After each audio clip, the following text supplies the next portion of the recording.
ओम नमः शिवाय शिव जी सदा सहाय। ओम नमः शिवाय गुरु जी सदा सहाय। संगत जी, देखिए अर्धनारीश्वर भगवान कितने प्यारे दर्शन दे रहे हैं, जहाँ पर शिव और शक्ति एक हो जाते हैं मिलके, उसे कहते हैं अर्धनारीश्वर भगवान। संगत जी, जब एक बार माँ पार्वती ने तपस्या करके भगवान शिव के साथ वो विलीन हो गई, तब वो अर्धनारीश्वर कहलाए। आधा अंग उनका शिव का हो गया और आधे अंग में माँ पार्वती लीन हो गई। तो संगत जी, शिव और पार्वती जहाँ दोनों एक हो गए, वही अर्धनारीश्वर कहलाता है। संगत जी, आज का हमारा शिव महापुराण का अध्याय प्रारंभ होने जा रहा है। आज का अध्याय बहुत ही डिवाइन, बहुत ही खास है। संगत जी, बिल्कुल भी स्किप मत कीजिएगा, पूरी ब्लेसिंग्स लीजिएगा और शिव महापुराण का अध्याय अधिक से अधिक शेयर कीजिएगा सभी संगत परिवार के साथ। तो चलिए शुरू करते हैं गुरु वंदना, गुरु मंत्र और शिव मंत्र के साथ। आप सभी पर गुरु जी की असीम ब्लेसिंग सदैव बरसती रहे। गुरुर् ब्रह्मा गुरुर् विष्णु गुरुर्देवो महेश्वरा गुरुर् साक्षात् परब्रह्म तस्मै श्री गुरुवे नमः।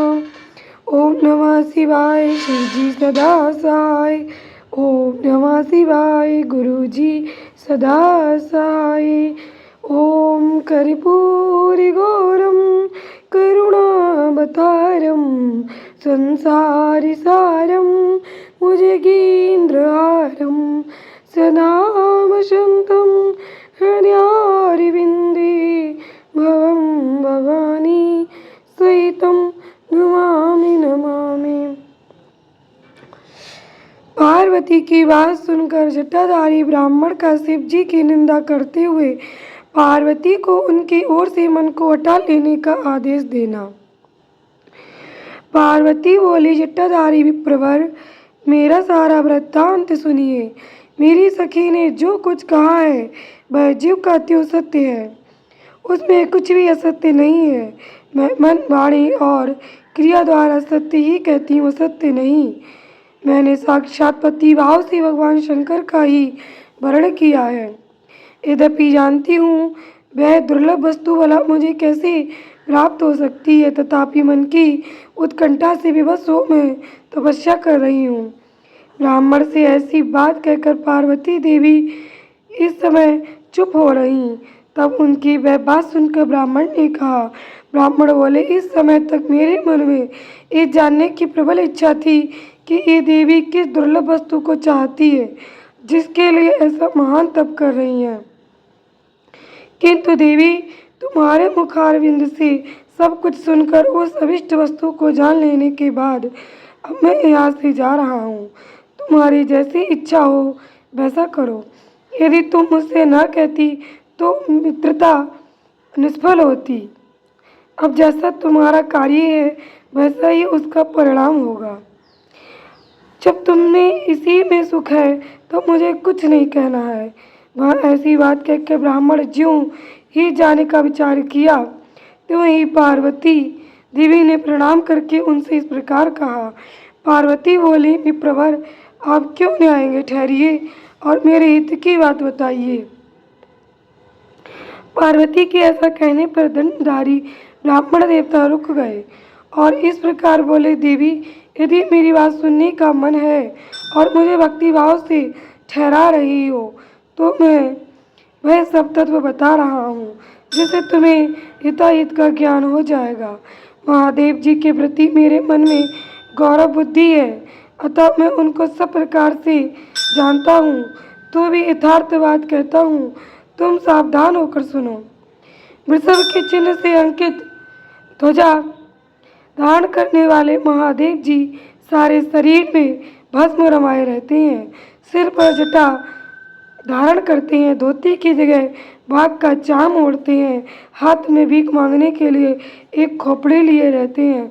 झुंड के झुंड सांप उनके सारे अंगों में लिपटे देखे जाते हैं। वे विष खाकर ही पुष्ट होते हैं, अभक्ष भक्षी हैं। उनके नेत्र बड़े भद्दे हैं और देखने में डरावने लगते हैं। उनका जन्म कब, कहाँ और किससे हुआ, ये आज तक प्रकट नहीं हुआ। घर गृहस्थी के भोग से सदा दूर ही रहते हैं, नंग धड़ंग घूमते हैं और भूत प्रेतों को सदा साथ रखते हैं। उनके एक दो नहीं 10 भुजाएं हैं। देवी, मैं समझ नहीं पाता कि किस कारण से तुम उन्हें अपना पति बनाना चाहती हो। तुम्हारा ज्ञान कहाँ चला गया? इस बात को आज सोच विचार कर मुझे बताओ। दक्ष ने अपने यज्ञ में अपनी ही पुत्री सती को केवल यही सोचकर नहीं बुलाया कि वह कलाधारी संगत जी कि वह कपालधारी वृक्षक की भार्या है। इतना ही नहीं, उन्होंने यज्ञ में भाग देने के लिए सब देवताओं को बुलाया, किंतु शंभु को छोड़ दिया। सती उसी अपमान के कारण अत्यंत क्रोध से व्याकुल हो उठी। उसने अपने प्यारे प्राणों को तो छोड़ा ही, शंकर जी को भी त्याग दिया। तुम तो स्त्रियों में रत्न हो। तुम्हारे पिता समस्त पर्वतों के राजा हैं, फिर तुम क्यों इस उग्र तपस्या के द्वारा वैसे पति को पाने की अभिलाषा करती हो? सोने की मुद्रा सर्फी देकर बदले में उतना ही बड़ा कांच लेना चाहती हो। उज्ज्वल चंदन छोड़कर अपने अंगों में कीचड़ लपेटना चाहती हो। सूर्य के तेज का परित्याग करके जुगनू की चमक पाना चाहती हो। महीन वस्त्र त्याग कर अपने शरीर को चमड़े से ढकने की इच्छा करती हो। घर में रहना छोड़कर वन में धूनी रमाना चाहती हो। तथा देवेश्वरी, यदि तुम इंद्र आदि लोकपालों को त्याग कर शिव के प्रति अनुरक्त हो तो अवश्य ही रत्नों के उत्तम भंडार को त्याग कर लोहा पाने की इच्छा करती हो। लोक में इस बात को अच्छा नहीं कहा गया है। शिव के साथ तुम्हारा संबंध मुझे इस समय परस्पर विरुद्ध दिखाई देता है। कहाँ तुम, जिसके नेत्र प्रफुल्ल कमल दल के समान शोभा पाते हैं, और कहाँ वे रुद्र, जो 3 भद्दी आंखें धारण करते हैं। तुम तो चंद्रमुखी हो और शिव पंचमुख कहे गए हैं। तुम्हारे सिर पर दिव्य वेणी सर्पणी सी शोभा पा रही है, परंतु शिव के मस्तक पर जो जटाजूट बताया जाता है वह प्रसिद्ध ही है। तुम्हारे अंगों में चंदन का अंगराग होगा और शिव के शरीर में चिता का भस्म। कहाँ तुम्हारी सुंदर मृदुल साड़ी और कहाँ शंकर जी के उपयोग में आने वाली हाथी की खाल। कहाँ तुम्हारे अंगों में दिव्य आभूषण और कहाँ शंकर के सर्वांग में लिपटे हुए सर्प। कहाँ तुम्हारी सेवा के लिए उद्यत रहने वाले संपूर्ण देवता और कहाँ भूतों की दी हुई बलि को पसंद करने वाले शिव।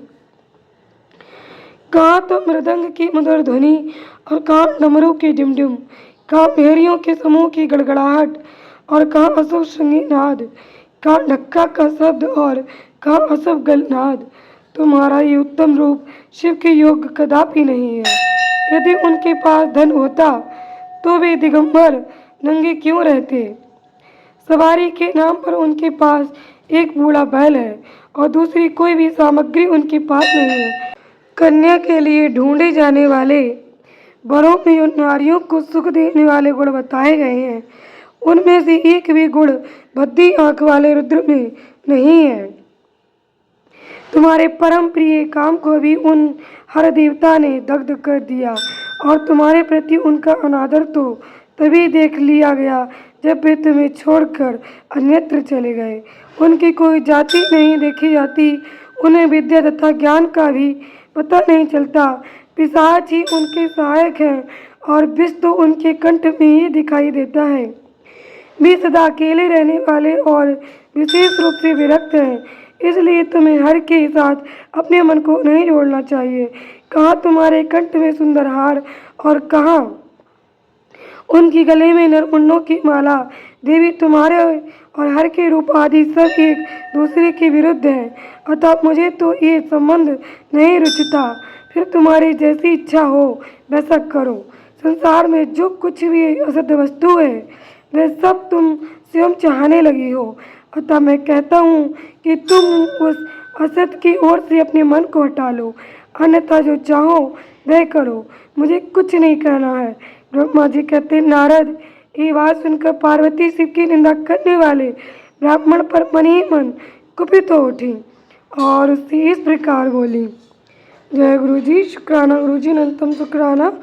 ओम नमः शिवाय। शिव जी सदा सहाय। आज का हमारा अध्याय यहीं पे समाप्त होता है। संगत जी, आप और आपका परिवार सदा स्वस्थ सुखी समृद्ध रहे। उमा महेश्वर की असीम कृपा सदैव आप पर और आपके परिवार पर बनी रहे। जय गुरु जी।